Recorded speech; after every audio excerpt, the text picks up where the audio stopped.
அஸ்ஸலாமு அலைக்கும் friends, welcome to my channel. எல்லோரும் எப்படி இருக்கீங்க? நல்லா இருக்கீங்களா? நாங்கள் ரொம்ப நல்லா இருக்கோம். இன்றைக்கி சிம்பிளான ஒரு சிக்கன் குருமா பண்ணலாம் வாங்க. இதுக்கு தேவையான பொருள்லாம் நான் தேங்காய் எடுத்து வச்சுருக்கேன்.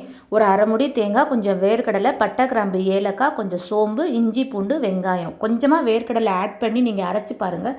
இந்த குருமா வந்து ரொம்ப டேஸ்ட்டாக இருக்கும். இது எல்லாத்தையும் நம்ம அரைச்சி இப்போ தனியாக வச்சுக்கலாம். அதுக்கப்புறம் ஒரு கடாய் இல்லாட்டி பேன் எடுத்துக்கோங்க. அதில் தேவையான அளவு எண்ணெய் போட்டு கொஞ்சமாக வெங்காயம் நறுக்கி வச்சதை ஆட் பண்ணிக்கோங்க. தக்காளி ஒரு பெரிய தக்காளியை நல்லா புழிஞ்சு விட்டுக்கோங்க. புழிஞ்சு விட்டு 2 நிமிஷத்துக்கு அப்புறம் சிக்கன் இருக்குல்ல, நம்ம வாஷ் பண்ணி வச்சுருக்கோம்ல, அதையும் இதோட ஆட் பண்ணிக்கோங்க. இதில் நம்ம மட்டன்லையும் செய்யலாம். தேவையான அளவு சில்லி பவுடர் போட்டுக்கோங்க. நான் காஷ்மீரி சில்லி போட்டிருக்கேன், நல்லா கலர் வந்துடும். தனியா பவுடர் இருக்குல்ல, அது ஒரு ஸ்பூன் போட்டுட்டு தேவையான அளவு, இப்போ இந்த சிக்கனுக்கு தேவையான அளவு உப்பு ஆட் பண்ணிக்கோங்க.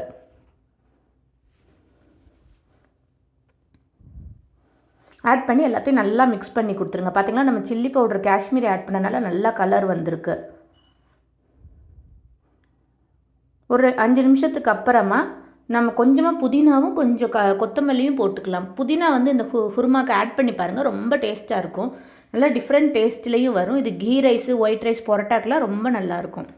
நம்ம அப்புறம் அரைச்சி வச்சுருந்தோம்ல அந்த தேங்காய், வேர்க்கடலை, இஞ்சி, பூண்டெல்லாம் அதையும் இதோட ஆட் பண்ணிவிட்டு நல்லா மிக்ஸ் பண்ணுங்கள். மசாலாவும் அந்த சிக்கனும் ஒன்றோட ஒன்று ஒட்டணும்.